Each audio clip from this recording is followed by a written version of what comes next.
Ya chicos, bien. Vamos a comenzar con la segunda parte, que vendría a ser ya la parte de antihistamínicos, que vendría a ser parte de la clase, bueno, conmigo sería la clase número 6 me parece, de su semana número 6 igualmente. ¿Sí? Lo vamos a hacer lo más rápido posible, lo más ameno. Y entiendo que ahorita están en parciales y bueno, vamos a intentar preguntar lo menos posible, aunque por ahí voy a pedir algunas participaciones. Ya. Empezando con antihistamínicos, siempre al comienzo de su teoría les van a hablar de lo que es la histamina, ¿ok? El concepto es simple. A ver, la histamina va a ser conocido como una amina biológica y en otras palabras o muy bien conocida va a ser conocido como un autacoide, ¿ok? Que es derivado de lo que es la histidina y está presente en múltiples tejidos, principalmente en la periferia, en la parte de la piel, almacenada en lo que son los mastocitos, ¿ok? Y cumple diversas funciones en cada sistema que tiene, pero principalmente es conocido como ser un mediador local. Es por eso que se considera un autacoide. Todos los autacoides son considerados mediadores locales que tienen una función protectora, principalmente ligado con lo que es la quimiotaxis. ¿Ok? Entonces, la histamina directamente tiene una función inmunológica, ya que esta va a ser liberada principalmente cuando hay un proceso alérgico. ¿Ok? Hay una ¿cómo decirlo? Sobre liberación de histamina cuando entra una sustancia ajena que es alérgeno hacia nosotros. Hay diversos pasos que, a ver, estas partes más fisiología, a ver, Grace, ¿estás? Sí, dime. ¿Qué tal, Grace?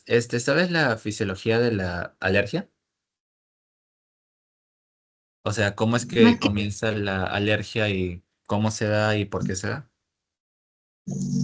me parece que era más que nada cuando o sea, ingresaba el patógeno, lo que vaya a causar la alergia, y este mediante una reacción inmune liberaba de los basófilos la histamina, me parece, y pues esta causaba ya en esos receptores las reacciones de hipersensibilidad de alergia, ¿no? Creo. Ya, sí, el concepto está bien. A ver, vamos a afinarlo un poco. Digamos que hay un proceso de sensibilización, que es el proceso, el primer momento en donde entra el agente extraño, ¿no? Este agente extraño cuando entra por primera vez, pues el cuerpo no sabe qué hacer. Y normalmente este patógeno es contenido y posterior a esto, las células plasmáticas o también los linfocitos B van a segregar los famosos IgE. Estos IgE son los encargados principalmente de unirse a los mastocitos para que ¿cómo decirlo? En una segunda exposición de estos agentes patógenos van a liberar una mayor cantidad de histamina para poder combatir o llamar un mensaje quimiotáctico hacia otras moléculas para poder combatir contra este patógeno que entra otra vez. Entonces, la histamina, como bien ya hemos dicho, va a ser como un factor protector. Entonces, si es un factor protector, lo vamos a mantener principalmente en toda la periferia, principalmente. Toda la periferia, principalmente todo lo que es la piel, ¿ok? Todo lo que es la piel y contenido en los mastocitos. Y es conocido como un medidor local. También está presente en el sistema nervioso, principalmente en el central para mantener lo que es la vigilia. Se sabe que la histamina tiene una función importante, mantener los ciclos de sueño y mantener lo que es la vigilia durante toda la etapa diurna principalmente. Entonces, sin esta histamina directamente en nuestro cuerpo, en el sistema nervioso central, estaría predispuesta a tener cierta somnolencia. ¿Ok? También está presente en el estómago, ya que favorece a una célula en particular, que son las células enterotromatin-like. ¿Ok? Bueno, más teórico. Las enterotromatin-like pues directamente estimulan lo que es la mayor liberación de ácido clorhídrico que nos ayudaría principalmente en la parte digestiva. Y por último, En el músculo liso. En el músculo liso también hay bastante cantidad de histamina, principalmente en el músculo liso del pulmón, en la parte de los bronquios y músculo liso del estómago, que está ligado con la motilidad principalmente. ¿Sí? Así que, con todo esto ligado, vamos a entender de que la histamina principalmente va a tener un cierto efecto, ¿ok? Causa vasodilatación por parte de estimulación del endotelio, causa un aumento de la permeabilidad vascular, y es por eso que se da el famoso eritema. Se ve que las personas en una reacción alérgica suelen tener la zona, bueno, la zona donde reaccionaron a este efecto suele estar bastante rojo. ¿Por qué? Porque lo que pasa es que aumenta el flujo y aumenta la permeabilidad. ¿Ok? Y este color rojizo se asocia a un aumento de flujo sanguíneo. También podemos ver efectos en el músculo liso, como ya había comentado. Aumenta lo que es la motilidad en la parte muscular de la parte digestiva y aumenta lo que es el broncoespasmo también en los pulmones. Por eso que cuando hablamos de un proceso alérgico, tenemos cierto indicio o cierta preocupación con que los bronquios se nos cierren y con eso se nos cierran las vías aéreas y ahí sí sería lo peor que nos podría pasar. Y bueno, también estimula la parte nerviosa. Es por eso que normalmente cuando hablamos de una alergia, normalmente hablamos de heridas que pican. ¿Por qué pican? Porque la histamina tiene este factor en las terminaciones eh, nerviosas. ¿Sí? Ya, ahora sí, ya que hablamos de la histamina un poco, cómo funciona, sus funciones y dónde están, vamos a hablar de su síntesis. La síntesis es relativamente simple porque únicamente proviene de la histidina.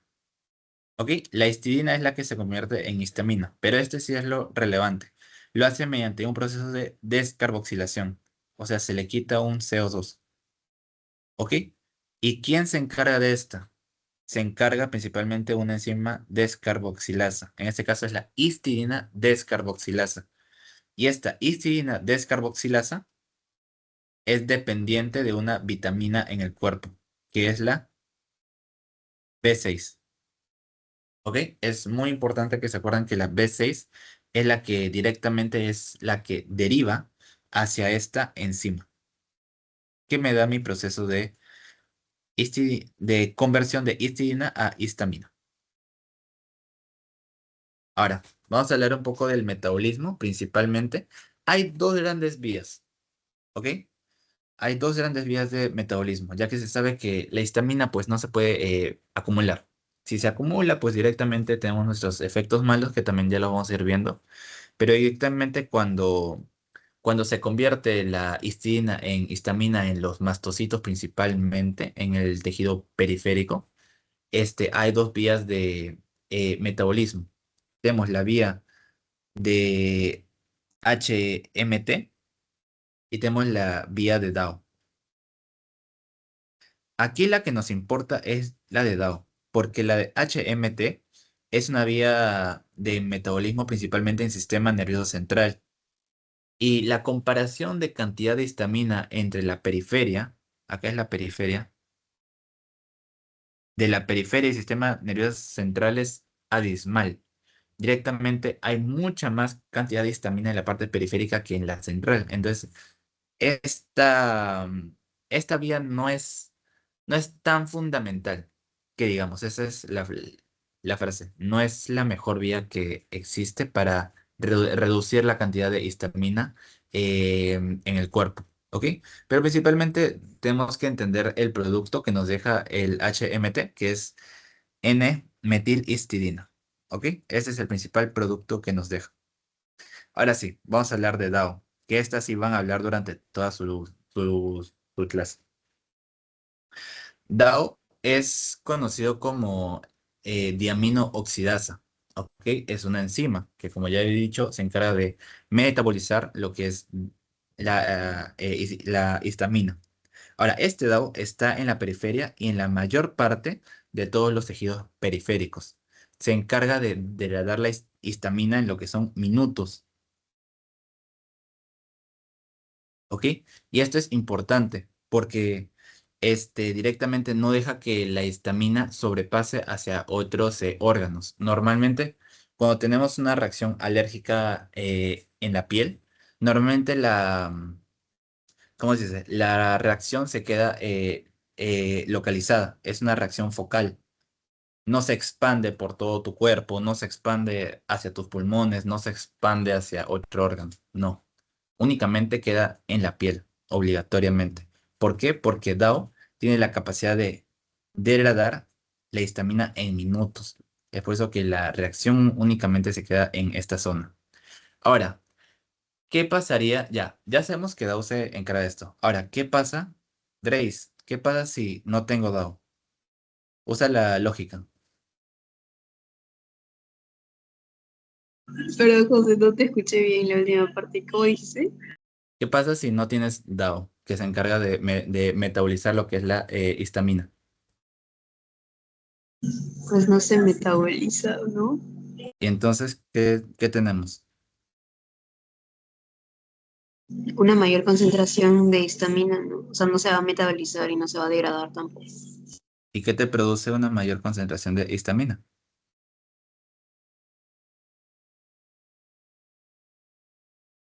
¿Tú crees que es bueno tener La li- mucha histamina? no, no. ¿Y qué te puede producir? ¿Qué síntomas sistémicos te puede producir? Puede causar la anafilaxia, podría ser. Una reacción alérgica sistémica. ¿Ya? ¿Qué síntomas podrías ver? ¿Qué se te ocurre? Son de lo, son en general, ¿no? Edema, ¿Edema? eh, vasodilatación, enrojecimiento, Si vasodilatas, ¿la presión cómo está? ¿Disminuida o aumentada? ¿Ejercicio? disminuida. O sea, tienes una hipotensión. Los pulmones, ¿pasa algo Ah, en se los cierran, pulmones? Se cierran. Broncoespasmo. cierran. Ajá, eso. Ya. Acá faltó solamente el rash cutáneo, pero ya también.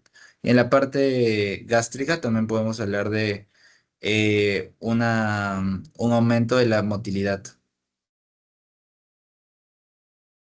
Y bueno, tenemos más efectos, pero ya no son tan relevantes. Quería hablar únicamente de todos estos síntomas sistémicos que podemos hablar por un aumento de histamina, que se da cuando se bloquea DAO. Ahora, hay dos razones por las cuales la histamina aumenta. Razón número uno, el aumento propio de la histamina. ¿Quién me causa aumento de histamina? Principalmente, hay dos cosas que te van a hablar en Teo. Primero son los alimentos. No, o sea, son alimentos principalmente, pero ¿cuáles dos? Les van a hablar de lo que es el vinagre balsámico, les van a hablar, balsámico, y les van a hablar de lo que es los alimentos fermentados, ¿ok? Fermentados, ¿ok? Y el otro momento en donde hay un aumento de histamina, pues es cuando disminuyes la cantidad de DAO, que es el encargado del metabolismo. En este caso, ¿quién se encarga de inhibir DAO? Hay dos fármacos que también les van a hablar, que es la cloroquina, que es un fármaco para la malaria o el paludismo, también se conoce. Y tenemos también el ácido clavulánico, ¿ok? Que también es un antibiótico. Antibiótico. ¿Ok? Esos son los dos principales momentos en donde va a haber un aumento sistémico de histamina y nos puede provocar estos síntomas. ¿Ok? Son síntomas sistémicos y son síntomas que se pueden encontrar en todos estos pacientes. Bien. Ahora, ya, me falta hablar acá. Hay dos fármacos que se les van a hablar en clase que también estimulan la liberación de histamina, pero no es porque inhibe DAO. directamente, se unen directamente a los mastocitos y desde los mastocitos los que hacen es sobreactivan esta desgranularización, ¿ok? Desgranulan de forma más rápida y más compleja. En este caso, vamos a hablar de lo que es morfina, que es un opioide,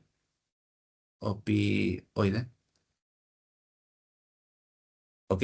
Que la morfina es un potente, ¿cómo decirlo? Inductor de histamina, ¿ok? Y en pacientes normalmente el principal síntoma que se va a ver es hipotensión. Es el principal que siempre se ve cuando se usa morfina. Y el segundo, que es el que sí van a hablar en clase, el que más creo que les van a hablar, es la vancomicina. Vancomicina de la misma forma. Es un antibiótico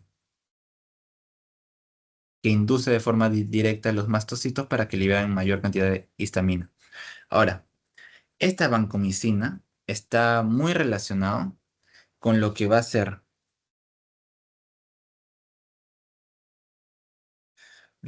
la fiebre, hipotensión y diarreas. ¿Ok? Son tres síntomas sistémicos que me va a dar la vancomicina, siempre y cuando no se administre de la forma correcta. José, entonces, ¿cómo tengo que dar vancomicina? Hay dos criterios terapéuticos. Uno, infusión lenta. ¿Ok? Se tiene que dar al menos durante un periodo de 30 minutos. No, no, es una hora, claro, 60 minutos, ¿ok? Se da durante una hora exacta. Y el otro criterio está que la vancomicina siempre se da diluida, ya sea con dextrosa, con cloruro de sodio, ya, eso ya no es relevante, pero esos son los dos criterios, ¿ok? Es más, hay un síndrome muy conocido que te da la vancomicina, ¿ok? Que es el famoso síndrome del hombre rojo. Y esto sí lo van a preguntar. ¿Qué es el síndrome del hombre rojo? Principalmente es, ¿cómo decirlo? Es una persona que usó vancomicina sin estos criterios que vimos acá. Esos criterios no los ha usado y es por eso que vamos a ver este tipo de persona que está acá. Ese es el síndrome del hombre rojo. Como ven, tiene lo que parece ser este enrojecimiento. Acá no se puede ver mucho, pero yo veo un par de texturas elevadas que también tiene que ver con el rash cutáneo. Y acá también toda la parte facial se ve roja, ¿no? Todo esto es enrojecimiento por vasodilatación, es el primer síntoma que se ve, ¿ok? Se puede apreciar el prurito, bueno, es muy probable de que el paciente tenga prurito y también en muchos casos suele presentar una leve taquipnia, porque como ya bien dijo Reis, en la parte pulmonar hay un broncoespasmo. Entonces, si hay un broncoespasmo, pues directamente el primer mecanismo de compensación es aumentar lo que es la frecuencia respiratoria. Es por eso que el paciente llega un poco agitado, llega agitado con síntomas de que no puede respirar bien y bueno, otras cosas. Eh, Justo acá también hablé de minoxidasa. ¿Qué pasa cuando tenemos la histamina alta en alimentos y acá en fármacos? Lo mismo que hablé arriba. De este primera diapo, ¿preguntas, chicos? ¿O bien? Todo bien, José. Gracias, Reis. Ya. Vamos a hablar ahora del mecanismo de acción. ¿Ok? Ahora, ya les había hablado un poco, pues, ¿no? De la parte de acción de la histamina propiamente dicho. Eh, Dentro del mecanismo de acción se van a diferenciar en dos, en lo que es la acción directa y la acción indirecta. ¿Ok? Cuando hablamos de una mecanismo de acción directa de la histamina, vamos a hablar de una estimulación sin la necesidad de inmunoglobulina E. ¿Ok? O sea, no necesitamos un patógeno o una señal de sensibilización. Acá no necesitamos eso. Directamente viene un fármaco o viene un agente que me va a aumentar lo que es la histamina sin necesidad de un proceso inmunológico. Cosa contraria que pasa con la I, que es el mecanismo indirecto. Este sí, obligatoriamente necesita un proceso de sensibilización y de inmunomodulación para que se dé este efecto. ¿Ok? Acá es un poco también de lo que hemos estado viendo, lo mismo. El antígeno viene, se presenta. En un primer instante no se reconoce acá en el mastocito, pero luego se producen lo que es las famosas IG por parte de células B, linfocitos B, y es luego de que estos se van a unir a mi mastocito. Y es por eso que ahora sí, sí este mastocito ahora sí es sensible a estos antígenos. Y ya al ser sensibles, pues directamente ahora sí liberan la histamina. ¿Sí? Ahora, lo que yo les quiero recalcar acá es el mecanismo de acción, pero ya dentro de cada receptor. Ustedes saben de que hay cuatro tipos de, bueno, no saben, yo les cuento. Hay cuatro tipos de receptores de la histamina. Está H1, H2, H3 y H4. José, ¿por qué no pusiste H3 y H4? Porque el H3 y el H4 no se usan mucho. O no hay un fármaco específico para estos receptores aún. ¿Ok? Así que como no son una diana terapéutica estudiada, pues directamente ya no los solemos usar mucho. Únicamente nos centramos en H1 y en H2. Ahora, H1 funciona con una proteína GQ. Grace,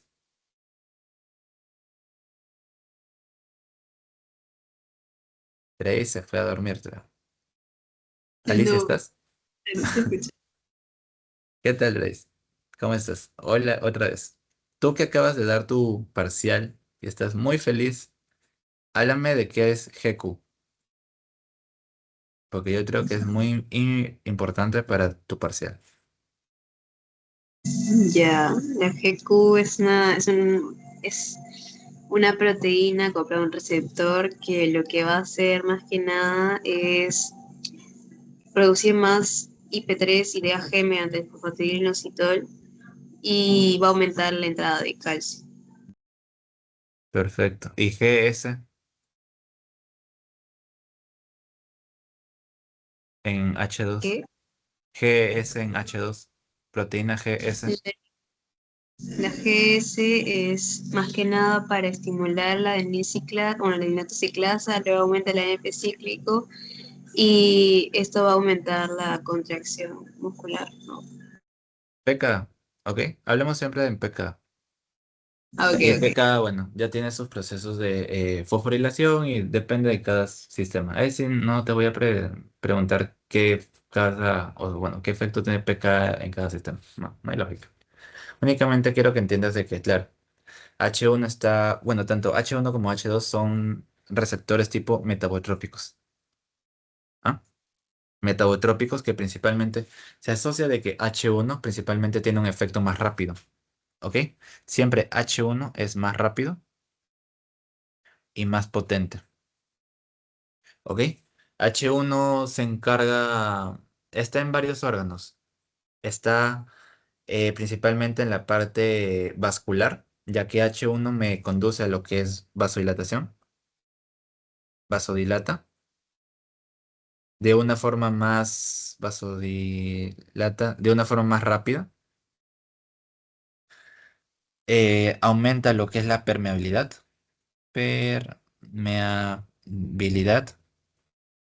aumenta lo que es la contracción del músculo liso.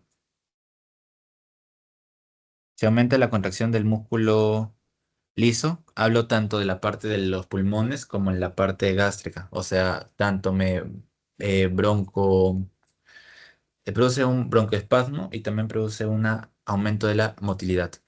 ¿Ok?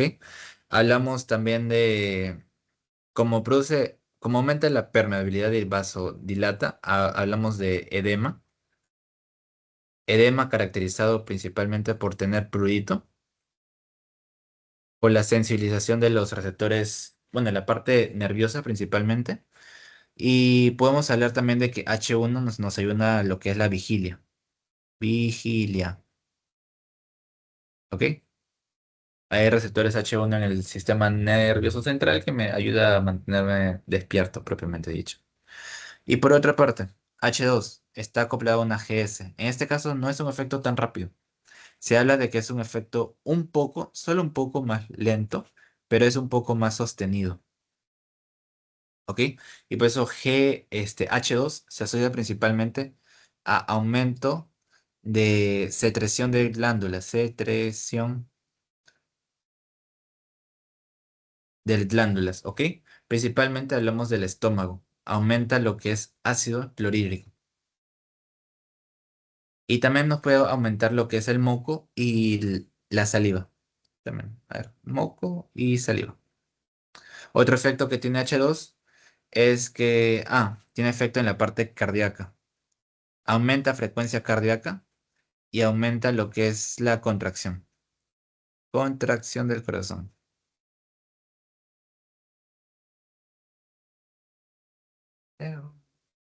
Y también vasodilata. Pero no hablamos de una vasodilatación rápida. No, acá se habla de una vasodilatación más sostenida. Sostenida. ¿Ok? Es un proceso más lento, pero es más prolongada, propiamente dicho. ¿Dudas de los receptores, chicas? Todo claro, José. Receptores. Ahorita vamos a llamar a Alicia. Ya. Este es. Ya. Vamos a hablar del cuadro, ¿ok? Es un cuadro directamente sacado del Goodman. Les he colocado acá para que puedan diferenciar cada tipo de receptor. Acá directamente quiero que aprendan los receptores los cuales están unidos. H1 lo hablamos, GQ, H2, GS. H3 y H4 están unidos a GI. Pero miren dónde están. H3 está principalmente en la parte pre y postsináptica. Si hablamos de pre y postsináptica, hablamos principalmente del sistema nervioso central. Y H4 está en células de origen hematopoyético. O sea, hablamos de un sistema más inmune, un proceso más de formación de células. Entonces, no hay una terapia específica contra estos receptores. Claro, no hay una terapia que nos ayude de forma funcional que se una a estos receptores. Y es por eso que no se habla tanto. Cosa contraria que pasa con H1 y H2. Lo mismo que ya vimos. H1 habla de un músculo liso, habla de células endoteliales, ya que te produce una vasodilatación más rápida. Habla del sistema nervioso central, que ya he dicho que produce lo que es la vigilia. Vigilia. Vigilia. H2, lo mismo, solamente que esta parte hablé más de que todo de glándulas, ¿no? Hablé de la glándula gástrica, las cebadas también de las glándulas, aparte de la saliva, del músculo cardíaco y bueno, sistema nervioso central que no es tan, bueno, no se encuentra tanto acá, pero bueno, si el Goodman lo dice, el Goodman tiene la razón. Ahora, según la farmacología de estos fármacos que vamos a ver en la próxima diapo, me parece. Vamos a hablar principalmente de agonistas. Alicia, ¿estás? Ya fue por su cena, ¿no? Agonista.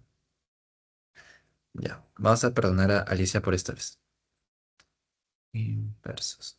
Lo hablamos durante el primer bloque de fármaco. Los antihistamínicos son conocidos como agonistas inversos, ¿ok? Y lo hablamos bastante. Ya, Loris, esa es la última pregunta y ya te dejo en paz. ¿Qué es un agonista inverso y por qué los antihistamínicos se consideran agonistas inversos? Ay, es que justo es ese término que todavía me confundo un poco de agonistas inversos. O sea, lo que yo entendía era que disminuían o sea, desensibilizaban el receptor y disminuían su efectividad. actividad, no, o no, ya, vale. Ya, ya, te explico. Ya, digámoslo así. Tu cuerpo normalmente segrega dos moléculas de histamina. Esto es lo normal, porque tu cuerpo no puede vivir sin histamina. Entonces, esto se va a conocer como una función basal. Uy, basal. Es un efecto que es normal en el cuerpo, es un proceso fisiológico. No necesita la estimulación de nadie, simplemente que es un efecto que está ahí porque es protector, digámoslo así. Pero ahora, ¿qué pasa cuando hay eh, una, claro, ¿cómo decirlo? Cuando hay ya, cuando hay un alérgeno que me predispone a aumentar la histamina. Esto se le conoce como un proceso alérgico, ¿ok? Porque mediante un alérgeno se me produce una mayor cantidad de histamina, pero ya demasiado ya. Entonces, los antihistamínicos lo que hacen es disminuir la liberación de histamina, pero ya a un nivel menor que lo basal. O sea, directamente, si lo normal o lo fisiológico es liberar dos moléculas de histamina, cuando se da un agonista inverso, no se libera nada, ¿ok? Absolutamente nada. Es por eso que se habla de un efecto menor al 0%. Por eso se conoce como un agonista inverso, ¿ok? ¿Dudas, Grace? No, ya me quedó más claro con Ya, dibujitos. ya. Ahora sí ya te dejo en paz ya. Ya te he preguntado mucho. Sé feliz, sé feliz. Ya. Ahora, estos agonistas inversos en la parte farmacéutica se dividen en dos grandes grupos, ¿ok? Los de primera generación y los de segunda generación. Los de primera generación se conocen porque van a tener la capacidad de pasar la barrera hematoencefálica y los de segunda no la pasan. José, ¿no es mejor que un fármaco pase la barrera hematoencefálica para que su distribución sea mejor? No, no siempre es así. Y el ejemplo claro está acá, porque yo te he dicho que la histamina en el sistema nervioso central me ayuda en lo que son procesos de vigilia. Si yo anulo la histamina, no tengo esta vigilia, entonces mi paciente normalmente va a estar somnoliento, ¿ok? Que es un efecto que directamente no queremos, y es por eso que los de primera generación se caracterizan por ser lipofílicos. Tiene la capacidad de pasar la barrera hematoencefálica, pero es un efecto que directamente no queremos. En cambio, los de segunda son agentes más hidrofílicos. Hidrofílicos, ¿ok? Y es por eso que al no pasar la barrera hematoencefálica, no tienen este efecto en lo que es la vigilia, ¿ok? Por eso la vigilia se mantiene. Esa es la lógica. ¿Dudas de esto? Ya quedan dos diapositivas nomás. Este me es corto. Ya ves, perfecto. Ya. Esos son los efectos farmacológicos. ¿Ok? Directamente los efectos fisiológicos y farmacológicos que van a tener los receptores H. Principalmente les pongo acá porque durante el ateo les van a hablar, creo que les hablan más de la histamina como tal que de los mismos antihistamínicos. Porque si ya sabes qué hace la histamina, pues conoces que si tú bloqueas este efecto, pues directamente vas a tener todo lo contrario, principalmente. Así que vamos a revisar otra vez. H1 lo que hemos visto, vasodilatación rápida, ¿ok? Y esto es a través del óxido nítrico. ¿Cómo es que funciona directamente? La histamina lo que hace es estimular el endotelio. El endotelio, ustedes saben que es considerado como una glándula. ¿Por qué? Porque libera el óxido nítrico y el óxido nítrico lo que hace es vasodilata. ¿Ok? Ese es un efecto rápido. Mientras tanto, H2 lo hace de forma sostenida. ¿Ok? Y de la misma forma. En el corazón también hay principales características. El H1 está muy relacionado a aumentar lo que son las descargas eléctricas en el corazón. Es por eso que H1 está muy atribuido o muy relacionado con lo que son procesos arrítmicos. ¿Ok? Todo lo que son, si tienes un paciente con algún shock anafiláctico, que no se te haga extraño que pueda producir alguna fibrilación, porque H1 está muy relacionado con la parte del nódulo sinusal y puede haber una mala defracción o una mala comunicación propiamente dicho.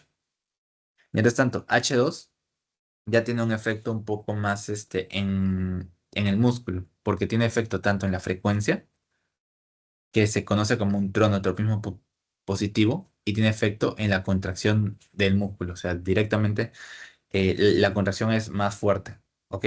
Las contracciones van a ser más fuertes y por eso se conoce como un efecto inotrópico positivo. Bueno, esto ya lo vamos a ver en clase de cardiovascular, que creo que lo dicta Sebastián, no sabría decirles. Pero ya, ahí supongo que van a hablar del tonotropismo y del inotropismo. Ahora, en los bronquios, ya lo principal que hemos hablado, principalmente H1 está muy relacionado con lo que es el músculo liso. Entonces, en el bronquio, el músculo liso se encarga de la broncoconstricción, ¿ok?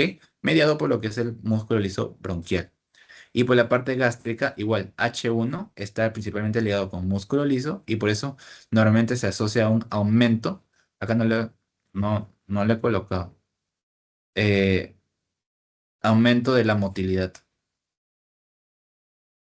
Si aumenta la motilidad, pues directamente se relaciona con un proceso más ligado a lo que son las diarreas. ¿Ok? El paciente tiene o tiende a formar más diarreas. Mientras tanto, H2, yo le he hablado también, está más ligado a lo que son glándulas. ¿En qué parte, bueno, qué glándulas tenemos en el estómago que están afectados por la histamina? Principalmente glándulas parietales o células parietales, pero acá faltó que estén relacionados con lo que es la célula enterotromafin-like. ¿Ok? Esta célula es la que estimula la liberación directamente de lo que es ácido clorhídrico a partir de la célula parietal o de la célula gástrica. Bueno, en la parte del sistema nervioso central también lo hemos hablado. H1 principalmente habla de lo que es el estado de alerta, principalmente la vigilia, y es aquí donde hay el principal efecto adverso, que si bloqueamos H1 en la parte del sistema nervioso central, pues nos produce un periodo de somnolencia. Y por último, glándulas salivales, que como es glándula, propiamente dicho, hablamos también de un proceso H2, excreción de saliva moderada. Ahora, este cuadro, creo que lo coloqué acá porque no había espacio luego. Es lo mismo que hablamos sobre los agentes de primera y de segunda que generación. Pero el problema acá es que acá lo he colocado porque no había espacio luego. Pero acá quiero que se acuerden la clasificación de cada familia. Porque les van a preguntar cómo es que se clasifica cada familia. ¿Ok? Estas son las clasificaciones según el Goodman. Así que esto es lo que sí o sí les van a preguntar. Hay varios tipos de familias, ¿ok? De la primera generación hay uno, 2, 3, 4 y 5. ¿Ok? Esto es full memoria, como diría Grace, ¿no? Full memoria, full repetición. No hay forma simple de explicar esto. No hay una lógica detrás, sino que directamente es completamente memorizar qué antihistamínico de primera generación pertenece con cada familia. Y lo mismo pasa con, no, son seis, acá falta otro. No, siete, the fuck, falta más. Ya, ahora sí. Ahora sí, los de segunda, lo mismo. Cada uno tiene su propia familia y van a tener un efecto propio cada uno. O sea, normalmente todos tienen el mismo efecto, solamente que se diferencian por el compuesto químico que está caracterizado cada uno. No les van a preguntar el compuesto químico de cada uno, pero sí les van a preguntar, de estas alternativas, dime cuál de estas es de la familia tal, o cuál de estas no es de primera o de segunda generación. Eso sí les van a preguntar. Sí, así que esto es más que todo memoria. No hay forma simple de explicar esto. ¿Sí? Capaz, mm, capaz podríamos hablar de los más relevantes que les podrían poner. A ver, doxepina les van a poner. Dimenhidrato les van a poner, este es fija. Este no. Clorfenadrino, no, este no. Alquimia, melanato, porcelanato. Mm, Esta es la clorfenadrina. Esta es la hidroxiciclina, también les van a preguntar. Estas dos también. O sea, es full memoria, les diría, la verdad. Y que relacionen principalmente de los antihistamínicos que van a ver durante el ateo. Porque son varios. O sea, no es que digamos son uno o dos, no. Por cada familia hay mínimo dos, mínimo uno. Miren, hasta acá hay un, dos, tres, cuatro, cinco, seis. Son seis.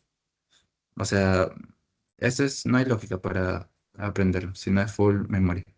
¿Dudas de esta diapo, chicas?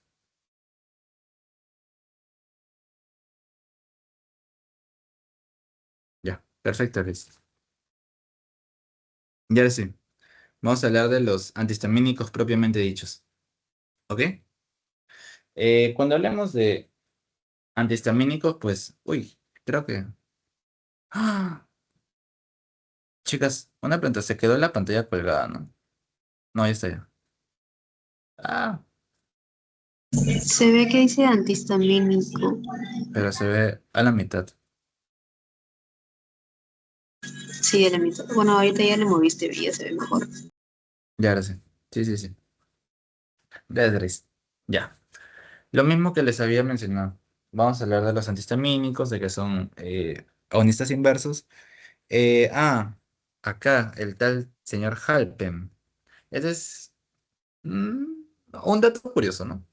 Bernard Halpen va a ser el primer médico que va a fabricar el primer antihistamínico funcional. Porque hubo un antihistamínico antes, pero no era funcional. Así que digamos que no fue el primero, pero sí fue el primero que hizo un fármaco funcional que pueda ser usado en un contexto clínico. ¿Ok? Así que este fármaco es la fenbenzamina. ¿Ok? Acuérdense, chicas. Ese es como un dato curioso. Ya.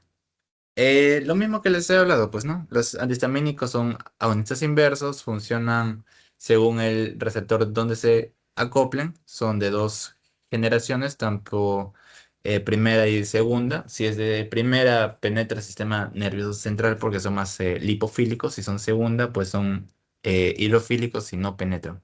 Entonces, el uso clínico de cada antihistamínico está ligado a esto, ¿ok? Pero hay una terapia o hay terapias exactas por las cuales se usan los antihistamínicos.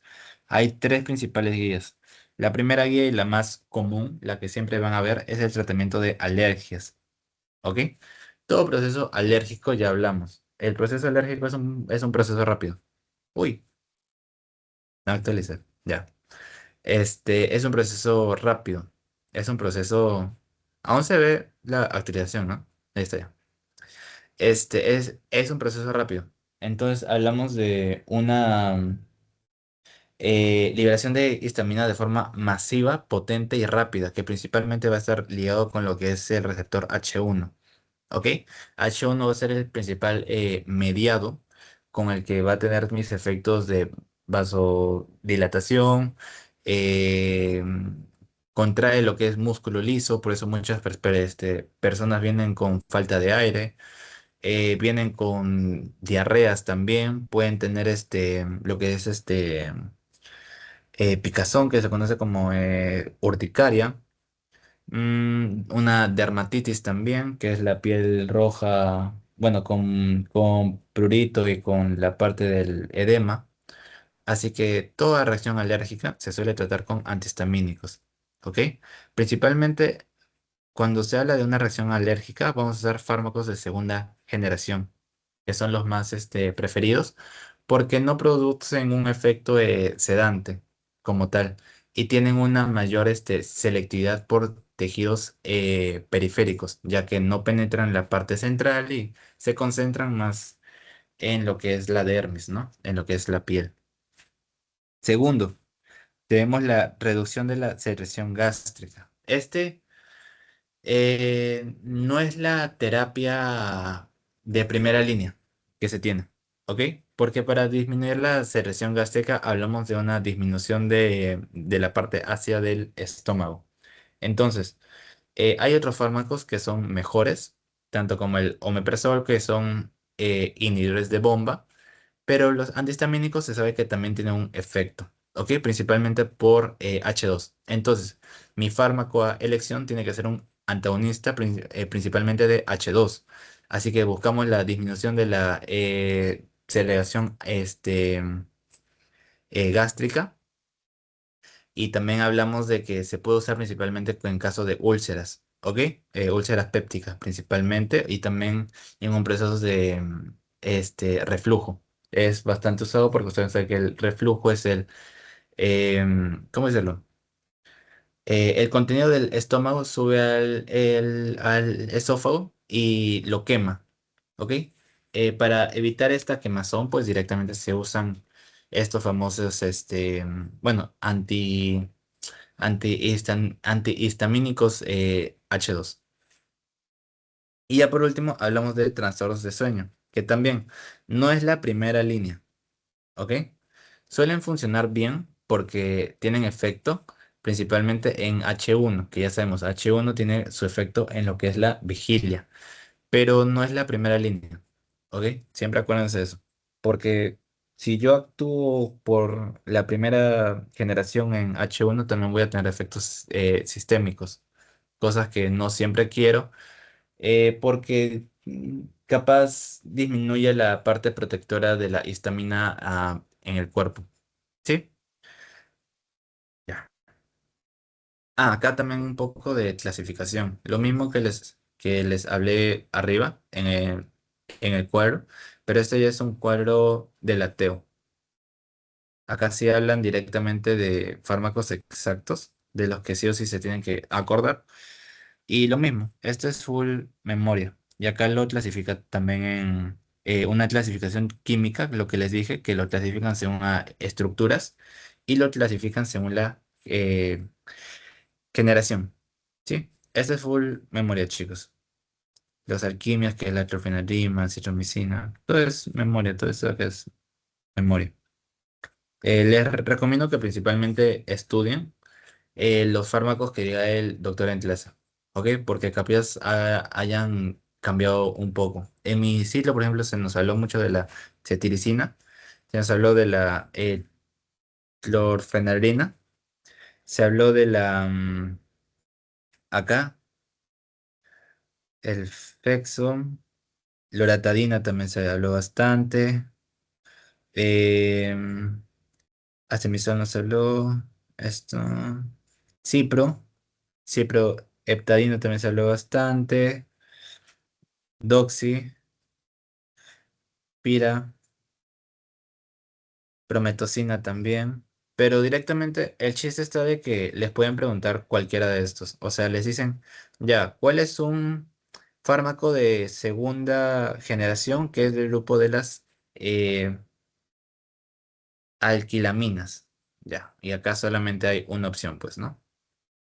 Así que este cuadro es importante que se lo aprendan sí o sí. O se aprenden este que es del ateo, o se aprenden el de arriba que es del Goodman. Este también un poco igual, pero directamente este cuadro está más ligado a lo que es la terapia, ¿sí?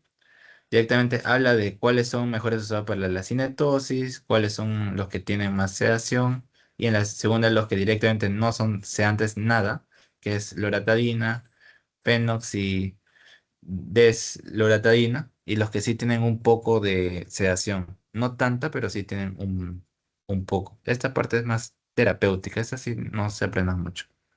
Los que sí quiero que se aprendan es la clasificación, y eso es full memoria, como ya les dije. Ya, esta es ya la diapo final ya. Lo mismo. Acá vamos a hablar un poco de cinética y dinamia de cada generación en especial, pero no es nada fuera de lo que ya no hayamos visto. A ver, en la cinética, como ya lo hablamos, la primera generación principalmente se caracteriza por cruzar barrera hematoencefálica. ¿Por qué? Porque la primera es un compuesto lipofílico, mientras que la segunda es hidrofílico, ¿no? Ya, H de hidrofílico. Este no atraviesa, ¿ok? Ambas tienen lo que es unión a proteínas bastante elevadas, principalmente la segunda. Sistémico, esta tiene extracción renal, esta tiene metabolitos activos. No hay mucho que mencionar acá, la verdad. Ok, no, ya. En dinámica, capaz podemos. Ah, esta parte sí. Los de H1, ok, en la parte dinámica, tienen un efecto anticolinérgico, ok. Tiene un efecto anticolinérgico en la parte del sistema nervioso parasimpático. Actúa sobre receptores muscarínicos. Este es muy importante porque de esto van a nacer también mis principales RAM, o lo que se conocen como reacciones adversas medicamentosas. ¿Cuáles son las más comunes que se pueden tener? Principalmente podemos hablar de retención urinaria y podemos hablar de una sequedad de boca. Y todo esto nace porque la primera generación, como pasa la barrera hematoencefálica, tiene este efecto. ¿Ok? Así que mi RAM va a ser tanto la retención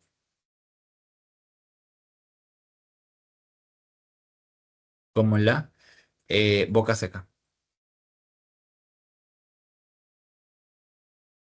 ¿Sí? Hay algunas literaturas que dicen que pueden ser un anestésico, pero siempre cabe recalcar que únicamente va a ser considerado anestésico local. No tiene la gran capacidad de hacer una sedación completa para una cirugía, no. Únicamente puede ser utilizado como anestésico local y a dosis pucha elevadísimas, la verdad. ¿Sí?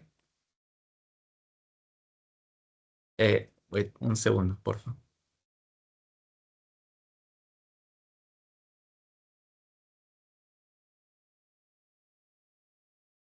Perdón, problemas técnicos. Ya, a ver. Lo mismo en dinamios, que directamente hablan de un bloqueo de forma competitiva y e irreversible de los receptores H1. Y bueno, esta parte tiene un poco más de retardo al inicio, pero no es tanto, la verdad. No se enfoca mucho en eso, es únicamente en el efecto de la parte periférica y la parte del sistema nervioso central. Mm, ya. Acá es lo que se nos habla en clase principalmente, lo de la primera y de la segunda generación, los que más se nos hablan. No son los únicos, pero son los que más se nos hablan. ¿Ok? Acá les he puesto para que tengan una idea. Aunque no hay nada fuera de lo usual en cada uno de estos. ¿Sí? Ya. Y ya por último tenemos los antihistamínicos H2, que son selectivos contra H2. Wait, acá sí hablamos de una selectividad.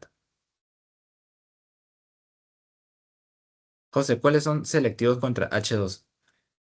Ranitidina, nisatidina y famotidina. ¿Ok? Todos los que terminan en tidina son considerados selectivos contra H2. ¿Ok? Y ya sabemos que en H2 principalmente tenemos varios efectos. En este caso, inhibe la secreción ácida gástrica y tiene un efecto antiúlceras. ¿Ok? Porque disminuye lo que es la acidez y la formación de ácido gástrico. Y alivia también las dispepsias, que las dispepsias directamente son ¿Cómo decirlo? Es un proceso de indigestión que muy a menudo se debe a un exceso de ácido gástrico. Entonces, al tú disminuir el ácido gástrico, pues tienes un efecto eh, que te alivia. ¿Ok? Los H2 son muy usados, pero únicamente son para trastornos gástricos. ¿Ok? Esto sí acuérdense, por favor. Y no son la primera opción. ¿Ok? Porque ya les hablé, existen fármacos más exactos. Principalmente se habla de inhibidores de bomba. ¿Sí? Vamos a hablar un poco de los efectos adversos y ya con eso terminamos. Comenzamos con la somnolencia. Les hablé, ¿no? Que la somnolencia es un efecto adverso que principalmente está dado porque se bloquea lo que es el receptor de histamina en la parte del sistema nervioso central. Es por eso que el paciente suele tener un poco bueno, tiene que tener bastante tendencia al sueño. No tiende a estar tan despierto. Y este efecto principalmente se presenta en pacientes que usan un antihistamínico de primera generación. ¿Ok? La retención urinaria de la misma forma. Principalmente está ubicado en pacientes que usan antihistamínicos de primera porque el paciente, o no, porque el complejo suele tener efectos en la parte parasimpática, principalmente en la anticolinérgica. Es por eso que se presenta esta retención urinaria. Hay una leve taquicardia, porque, ¿qué les dije? La parte del H2 principalmente está situado o tiene su efecto en el tronotropismo positivo. Cuando se habla de un tronotropismo positivo, principalmente hablamos de un aumento de la parte contráctil del corazón, o sea, hablamos de un aumento de la frecuencia cardíaca, ¿ok? Y ligado más a lo que es la vasodilatación.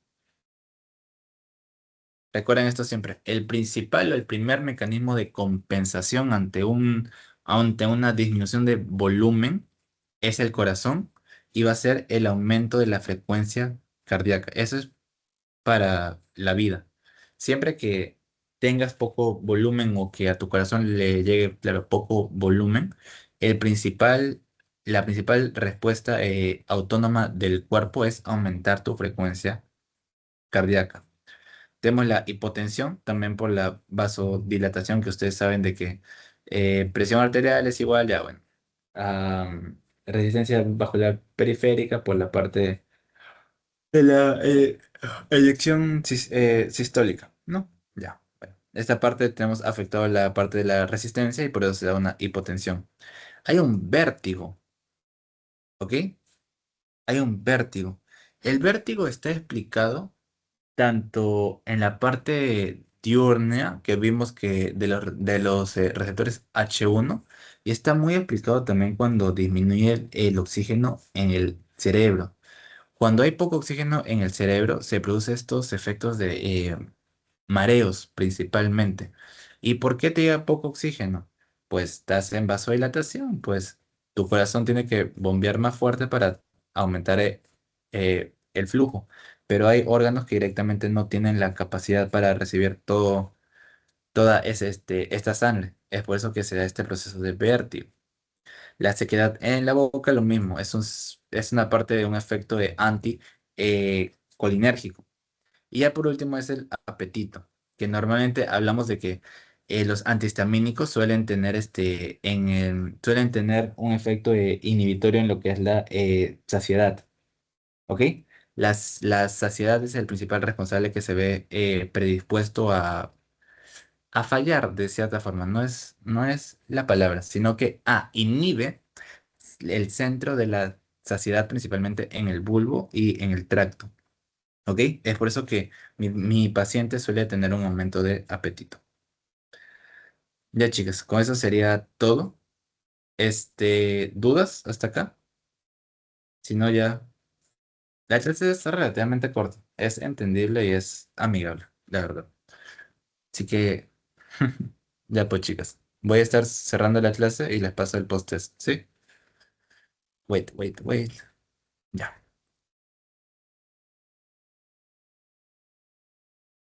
Ya la